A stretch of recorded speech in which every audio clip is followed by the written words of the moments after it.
वेख्यानो नजर कोई आवे ना अखियानो नजर कोई आवे ना अखियानो तू दिसदा तेनू मेरी नजर लग जावे ना अखियानो तू दिसदा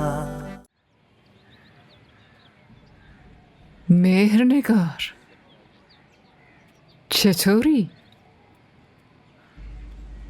من خوبم. تو از خودت بگو. خدا رو شکر الحمدلله من کاملا خوبم.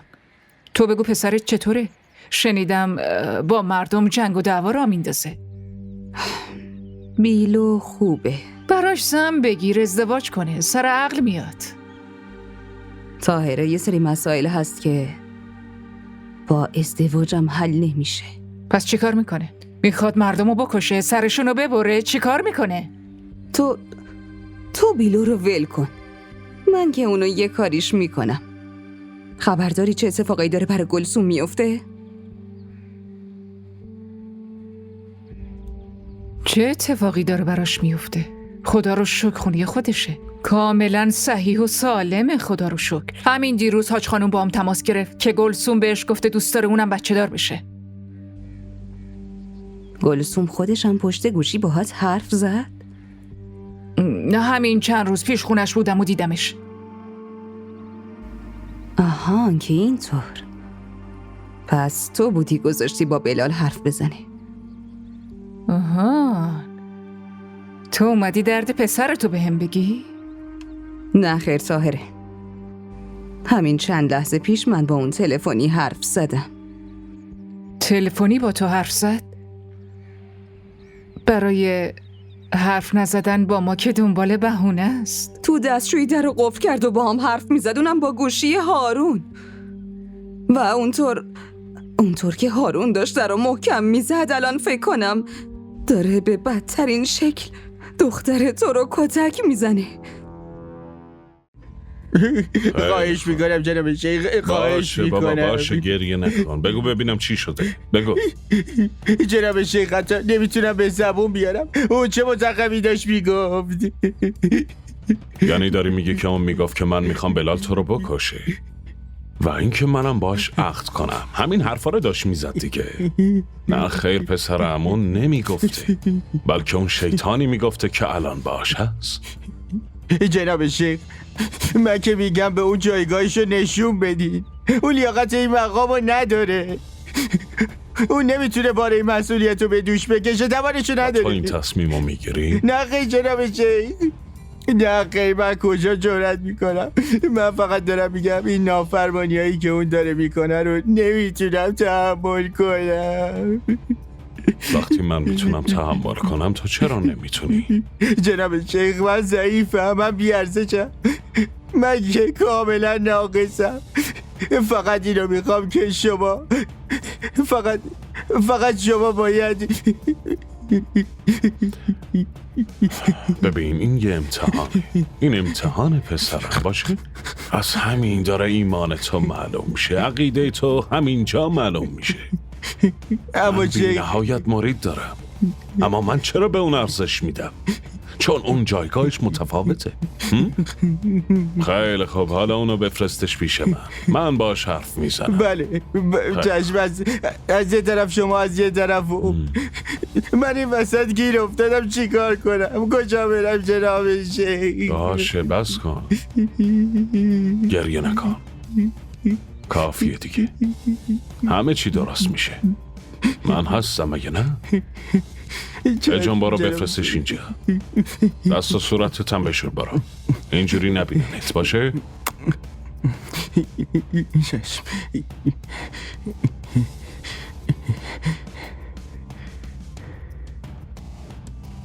اون گفت تو هم باور کردی. استغفرالله مگه همچین چیزی ممکنه؟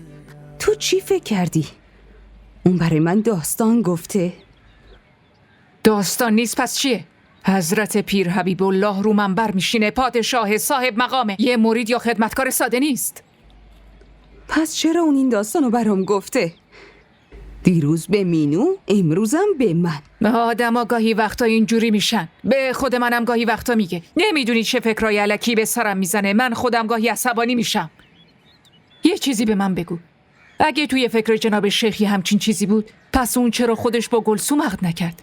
چرا با هارون عقدش کرد؟ اون روز حتی لباس عروسم تنش بود. تو اینا رو به من نمیگی، داری به خودت توضیح میدی، داری تلاش میکنی به خودت اطمینان بدی. پس کن طاهره، تو اصلا حرفای اونو شنیدی؟ دارم بهت میگم اون دروغ میگه، مزخرف میگه، کاملا مزخرف میگه.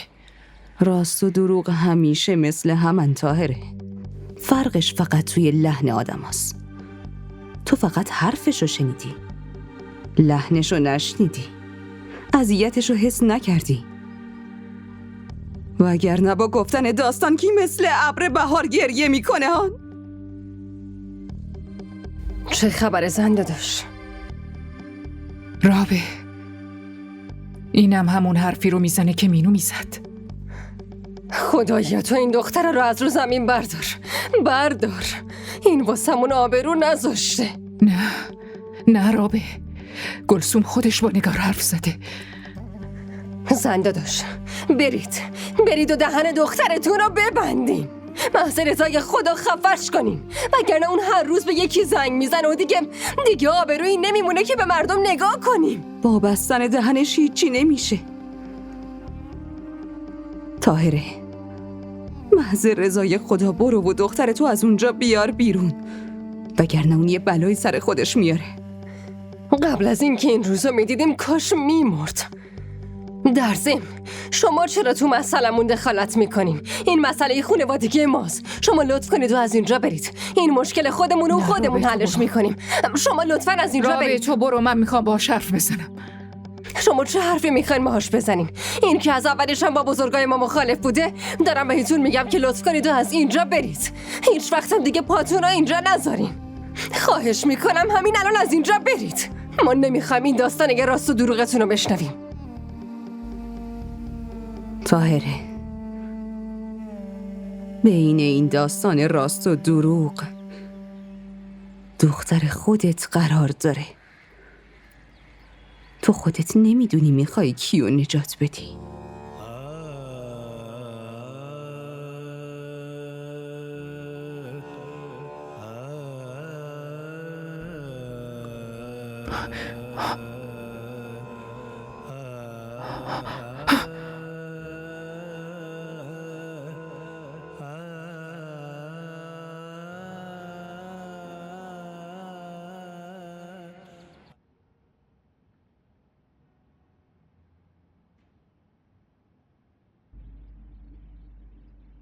گلسوم گلسوم کجاست؟ نه خیر داداش، هارون ندیدم. باشه. گلسوم کجاست؟ اونو دیدی؟ چند بار میپرسی؟ خب برو حیاطو بگرد، حتما یه جا نشسته. همه خونه رو گشتم اما هیچ جایی نبود، نه حیاط و نه تو خونه. یه کاری کن، یه بار دیگه هم اتاق حاج خانم رو ببین لطفاً. چند بار باید ببینم پسر؟ میخوای منو دعوا کنه؟ حاج خانم الان دارن توی اتاقشون استراحت میکنن و در ضمن ایشون گفتن دیگه گلسوم خانم حق نداره توی اتاقشون بره.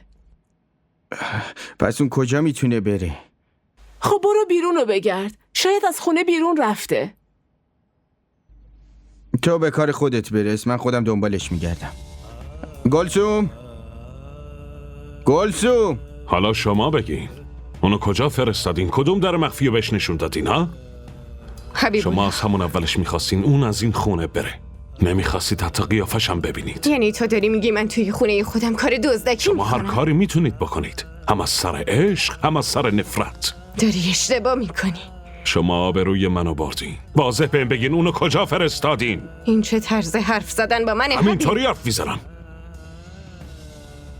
چون از پشت بهم خنجر زدی. تو دیوونه شدی. شما مگه آبروتون بره دیوونه میشین؟ این بی‌آبرویی منم نیست؟ یعنی من به کسی پاسخگو نیستم؟ اینو باید از همون اول فکر میکردین. وقتی میخواستن با اون آدمای بی‌آبرو وصلت کنن، خودتونم دروغ گفتین و منم مجبور کردین. محض رضای خدا به جایی داد زدن سر من برین دنبالش بگردین. محض رضای خدا به جای سرگردون کردن من تو کوچه بهم بگین کجا فرستادینش. من چرا اونو جایی بفرستم حبیب الله؟ داری چی کار میکنی؟ تو عقلت سر جاشه؟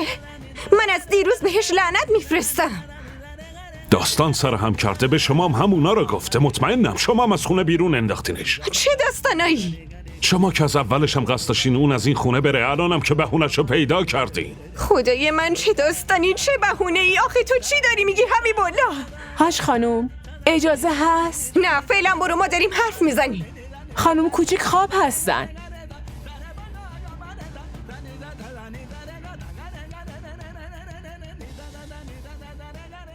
ببین اینجا خوابیدن خانم جان.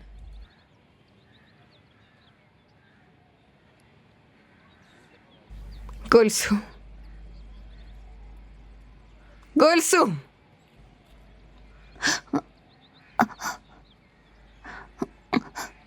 حاج خانم، این چه مسخره بازیه که راه انداختی؟ شما میتونی بری. چشم.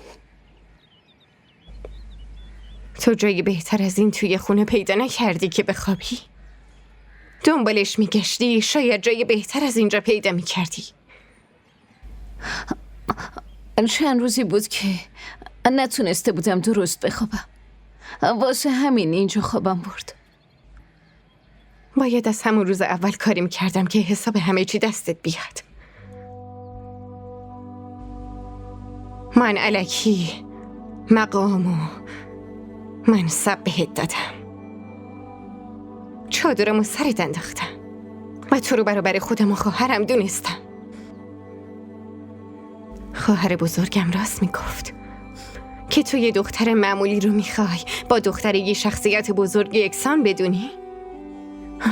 چادرتو که سرش میندازی، اما توی رگاش خونه پدر معمولی مغازه دارش جریان داره. واقعیت خودشو نشون میده و تو واقعیت خودتو نشون دادی. نه حاج خانم، نه، من واقعیتمو پنهان کردم و به این حال و روز رسیدم. شما منو از اینجا بیرون بندازی، به یه طریقی منو از اینجا بفرستین برم حاج خانم. اگه اینجا بمونم همش همین اتفاقا میفته. تو اصلا چیزی میدونی؟ به خاطر تو این خونه من، ازدواج من و بچه آینده من چقدر تو خطر افتاده.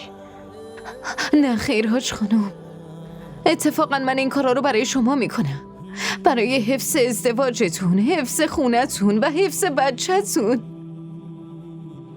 چون من نمیخوام چادری که شما به اسم خواهر روی سر من انداختین لکه دار بشه. دیگه از این که همش حفظش کنم خستم، دیگه تواناییشو ندارم.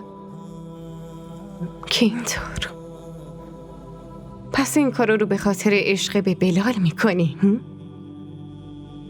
تو به خاطر اون نمیتونی سلاح احساساتتو کنترل کنی؟ میخوای باهاش فرار کنی؟ کاش میتونستم بهتون بگم که کدوم سلاحه که من جلوش بی پناهم و مجبورم. عجب. باشه گلسوم، پس بهتره الان تو به هم بگی که برای تو چی کارا کنم. دیگه به کیا دروغ بگم؟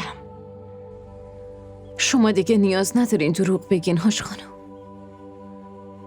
فقط باید یه واقعیتی رو بشنوی. شیخ دیگه اون دوره گذشته که پادشاهی فقط از یه قدرت بزرگ و یه شخصیت بزرگ به ارث میرسید. الان واسه یه اقتدار داشتن باید اختیار داشته باشین شیخ. اما شما اکثر وقتا هیچ علاقه ای نشون ندادین و حاج خانم هم زیارتگاه از مسائل سیاسی دور نگه داشتن. وگرنه شیخ ما اونقدر قدرت داریم که بدون هیچ گونه پارتی و رابطه‌ای و هیچ گونه حمایتی میتونیم وارد سیاست بشیم. جناب شیخ، مردمی که پیش ما میان فقط دنبال معنویات خالی نیستن، توی یه سری مسائل دیگه هم کمک میخوان. منظورم اینه که در کنار دعا درمانم میخوان. شیخ، میخواستم بگم که اینو به عرضتون برسونم که این بار اگه یه مجلس و کنفرانسی برگزار شد شیخ، این فقرا و علمای دین رو دعوت نکنین، بلکه یکی که اختیار داشته باشه، قدرتمند و بزرگ باشه و وزیر بزرگ یا وکیل بزرگ باشه شیخ. به نظرم شما طبق خواهش این مریدتون اونا رو هم دعوت کنین تا تشریف بیارن شیخ.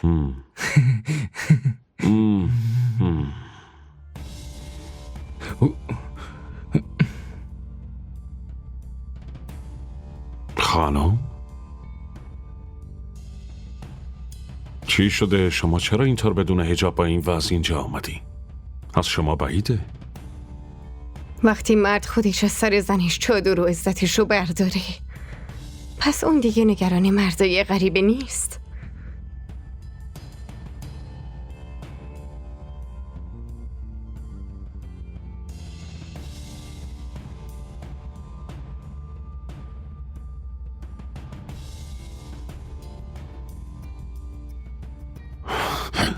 چی شده خانم جان؟ من همه چی رو میدونم. گلسوم همه چی رو به هم گفت، راجع به نیتت، تصمیمت و کارایی که انجام دادی.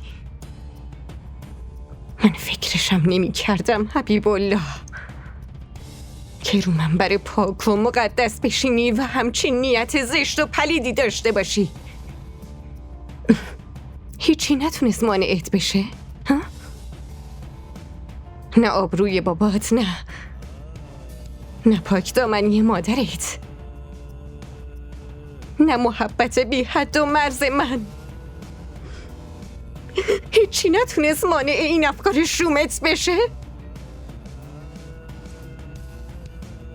من فکرشم نمی کردم که درون تو یه آدم حقیر، عوضی و پستی میتونه باشه.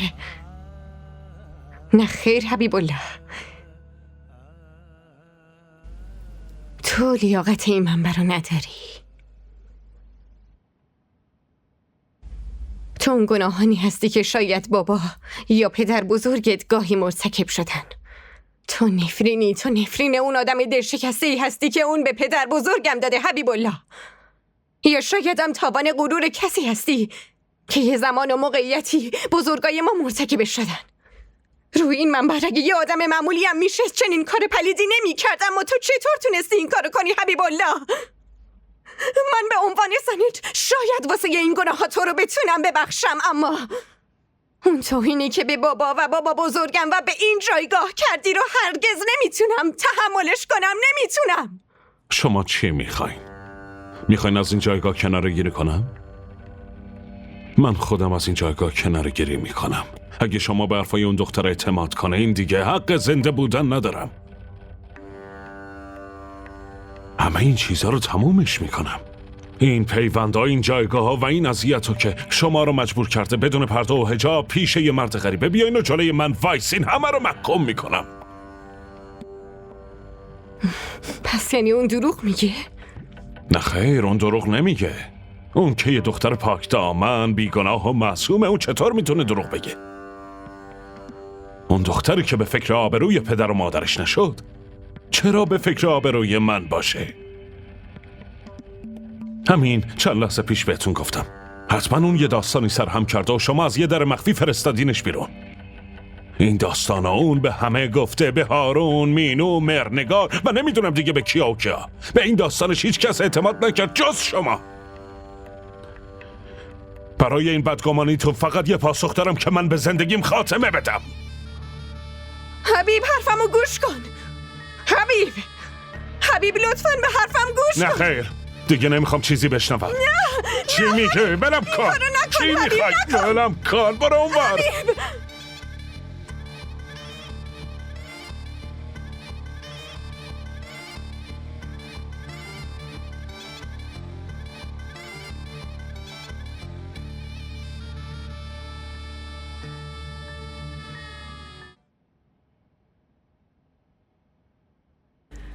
گلسوم، صدامو نمیشنوی؟ چرا با این لحن با هم حرف میزنین؟ حاج خانم گفتن دیگه حق نداریم کنار اسمت از لفظ خانم استفاده کنیم. چادر اونو برگردون و وسایلتو جمع کن دختر. چرا داری بر به من نگاه میکنی؟ با تو اما برو وسایلتو جمع کن، زود باش. من کجا قراره برم؟ هیچ جایی نمیری، فقط جایگاه عوض شده، همین. برو. خب برو دیگه. گوش کن، این کفشاتم درار. از این به بعد توی این خونه با کفش را نمیری، فهمیدی چی گفتم؟ یالا درش بیار دیگه.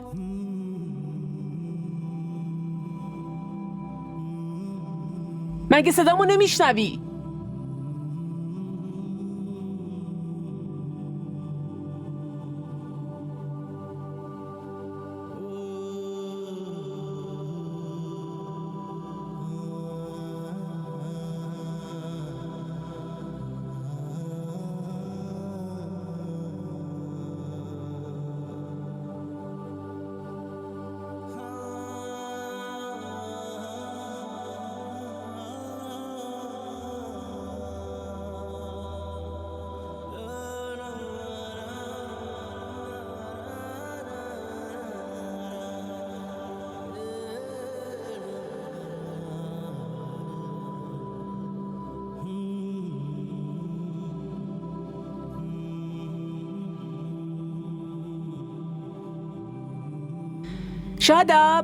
شاداب بهت گفته بودم یه تخت بیاری اینجا، بعد تو گرفتی خوابیدی. زود باش، تو هم وسایلتو بذار اینجا. یه جوری وایسادی انگار اینجا مهمونی. اینجا نیومدی خوش بگذرونی. شما دوتا هم گوش کنید، این از این به بعد اینجا میمونه. هیچ کی دیگه حق نداره خانم صداش بزنه. اون اینجا همون مقامی رو داره که ما داریم و به جز اتاق حاج خانم و اتاق جناب شیخ همه کارای خونه مثل جارو و تمیزکاری وظیفه اینه. و یه چیز دیگه، جناب شیخ دستور قاطع دادن که گلسوم به هیچ وجه جلوی چشم حاج خانم نباید ظاهر بشه. هم تو هیچ کس بهش کاری رو نگه که مجبور بشه به اون سمت بره. دوتاتون فهمیدین؟ آره. تو هم فهمیدی چی گفتم؟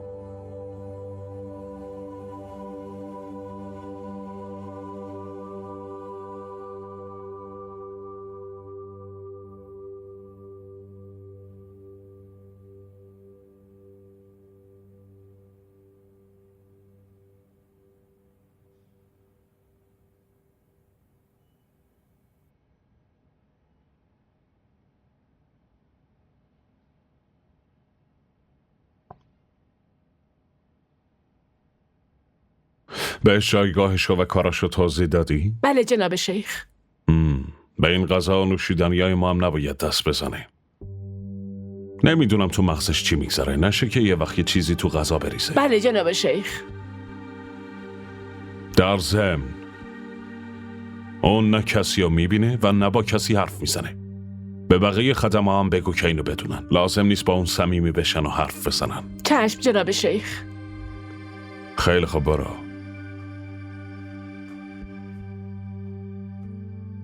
با این کار چی میشه آخه حبیب؟ با تنبیه کردن اون چی به دست میاری؟ من اونو تنبیه نمی کنم، بلکه دارم آدمش میکنم. داری آتیش زیر خاکستر رو روشن میکنی. با زندونی کردن میل به آزادی بیشتر میشه. با سختی عشق شعله ورتر میشه.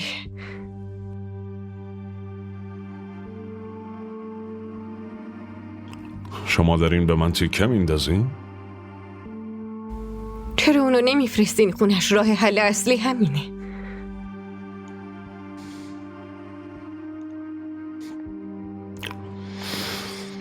این اصلاست که این مریدا خدمتمونو میکنن.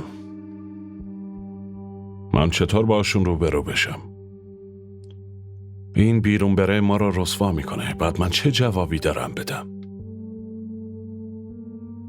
در ضمن هر کاری که این اونجا کنه اونا بازم با گریه و التماس میان پیش ما. من دیگه حتی نمیخوام قیافشم ببینم. همینم میشه. دیگه جلوی شما نمیاد، نه قیافش و نه صداش. حتی جلوتون اسمشم گفته نمیشه. شما فرض کنین که اون از اینجا رفته.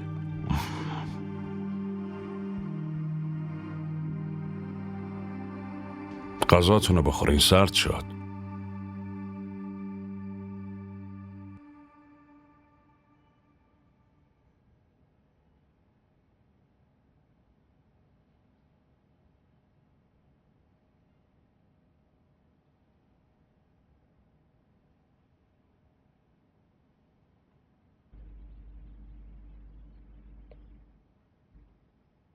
تو که این کارا رو توی خونه هم نکرده بودی بدبخت.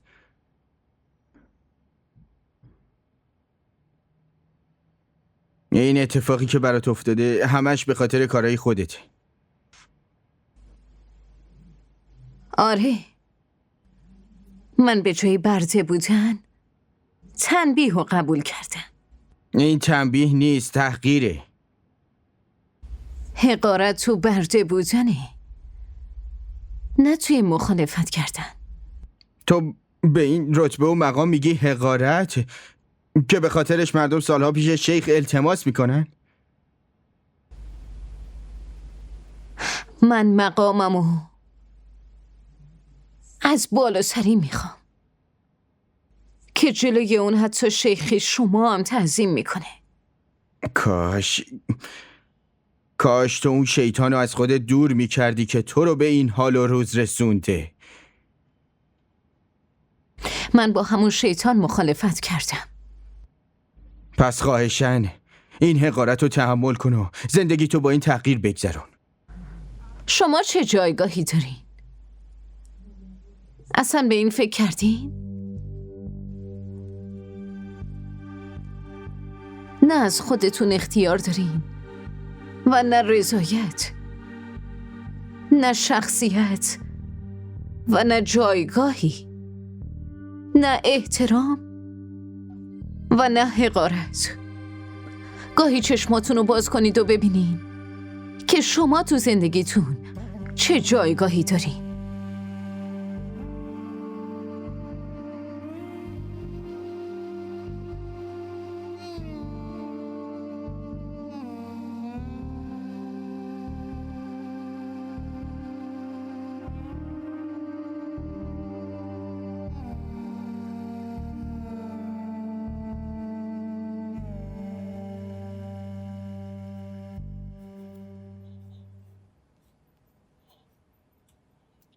هاش خانوم، اجازه هست؟ بیا تو.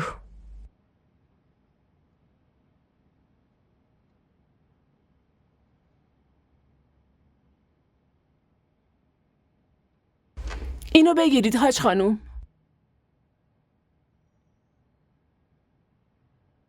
اینو گلسوم خودش برگردوند یا تو از اتاقش آوردی؟ اون دیگه اتاقی نداره هاش خانوم. من همه وسایلشو گرفتم و دور انداختم. دور انداختی؟ یعنی توی انبار گذاشتم هاش خانوم. خادمه، برو و اون وسایل رو دوباره بذار سر جاش.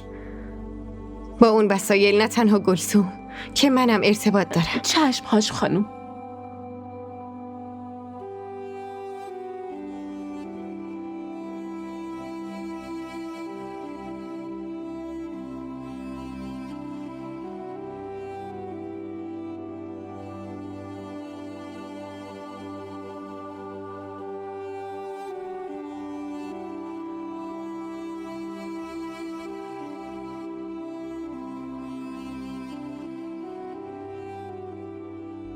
اونا خیلی بدجور کتک زدن، اما احساساتش بیشتر و زیادتر شده. این زخمش بعد چند روز خوب میشه، اما ما یه زخم جدید براش درست میکنیم. آقا من این بار نقشمو عوض کردم. میخوام این بار هم مار بمیره هم شکارچی بمیره. شیخ میخوای به جای بیرون فرستادن هارون ما بلالو بیاریم اینجا؟ اون میاد که هارونو بکشه و موقع فرار آدم ما اونو میکشه. پس هر دوتاشون کارشون تموم میشه. شیخ؟ تو داری چی کار میکنی؟ چیو میدیدی؟ من کورم؟ چیزیو نمیبینم؟ به جون گم شو از اینجا برا. دیگه نبینم پاتو اینجا بذاری.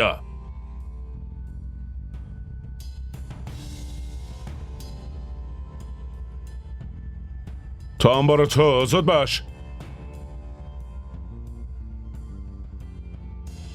لازم نیست مردا اینجا باشن، بیا اینجا.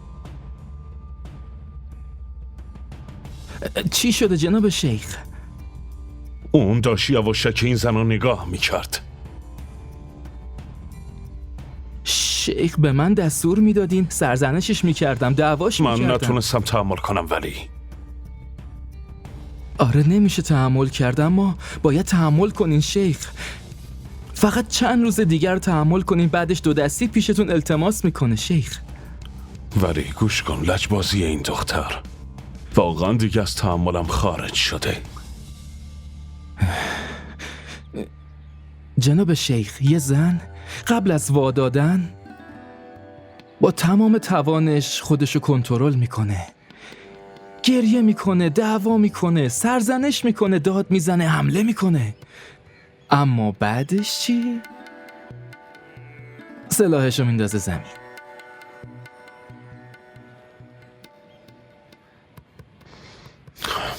تو داشتی چی میگفتی؟ گفتی که اول هارون کشته بشه و بعد بلال؟ هر دوتاشون همزمان از سر راهمون میرن کنار. راه من صاف نمیشه ولی راه این دختر صاف میشه. بعدش من چه بهونه‌ای دارم که اونو اینجا نگه دارم؟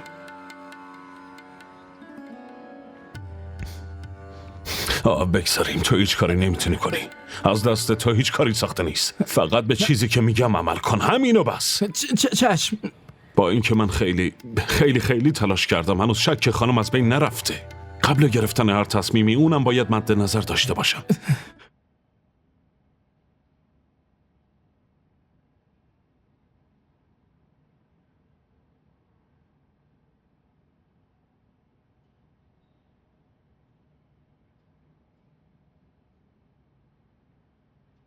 مردم راست میگن، زن وقتی مادر میشه خیلی زیبا میشه. واقعا حق گفتن. احساس میکنم شما یه چیز فراموش شده رو به هم یادآوری کردین. من توی این آشفته بازار بزرگترین خوشحالی زندگیمو کلاً فراموش کردم.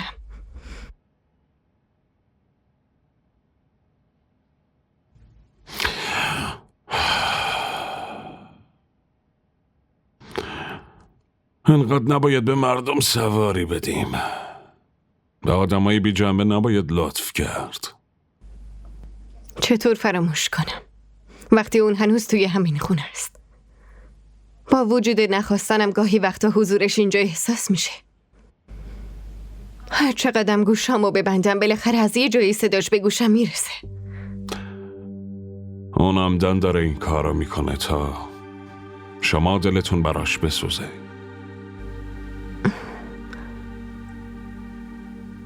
پس تو مشکل منو حل کن دیگه، دلت برام بسوزه. این دیگه چه حرفیه خانم؟ شما چی میخواین؟ اونو بفرستم زیارتگاه؟ نه خیر،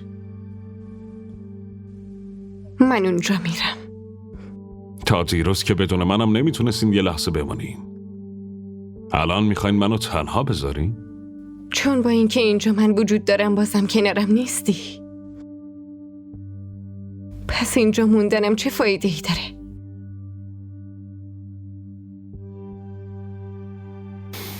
اون موفق شد. بالاخره تخم شک ها تو دلتون کاشت. نه خیر، این شک نیست حبیب، این محبت اونه. با وجود این همه تلخی بازم یه گوشه دلم هنوز دوستش داره. این که خیلی خوبه.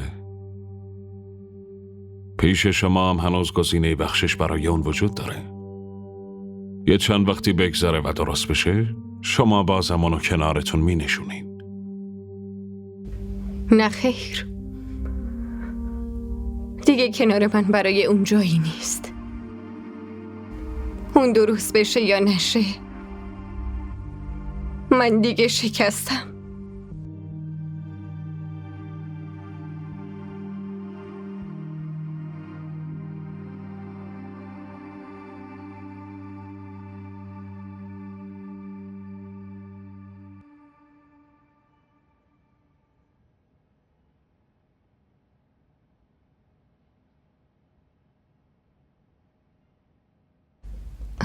زینت بهت گفتم یه لیوان چایی بیار. کجایی؟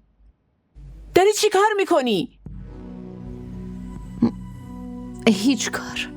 تو حرف تو کلت نمیره؟ ایشون خودشون به هم نگفتن که من نمیتونم بهشون نگاه کنم. چه نیازی داری بهشون نگاه کنی ها؟ دست خودم نیست. نمیتونم مانع بشم. واسه این کار باید شما چشامو در بیاری. والا شاید با خودت هم همین کارو بکنی. چشماتو در میارن ها. خادمه. بله هاش خانوم. بله اومدم. بله. لازم نیست که اینقدر به گلسوم سخت بگیری.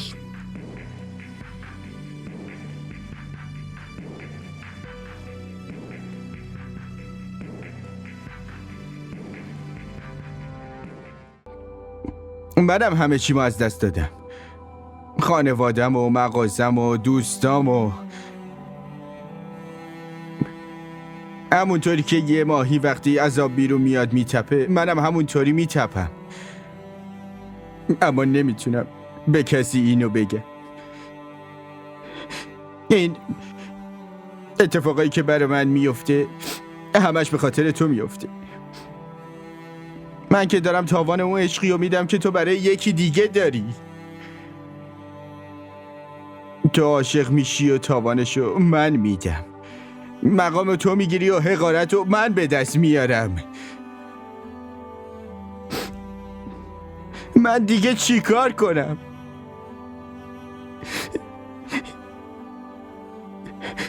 تو به هم بگو من چی کار کنم؟ گلسوم، فقط یه عقیده برای من مونده، اونم از دست بده. Rekiano nazar koi aave na, akhiano nazar koi aave na. DDTV ارائه کننده بزرگترین سریال های درامای ترکی، کره‌ای، پاکستانی دوبله شده به فارسی می باشد. لطفاً سابسکرایب کنید و عضوی از خانواده ما شوید.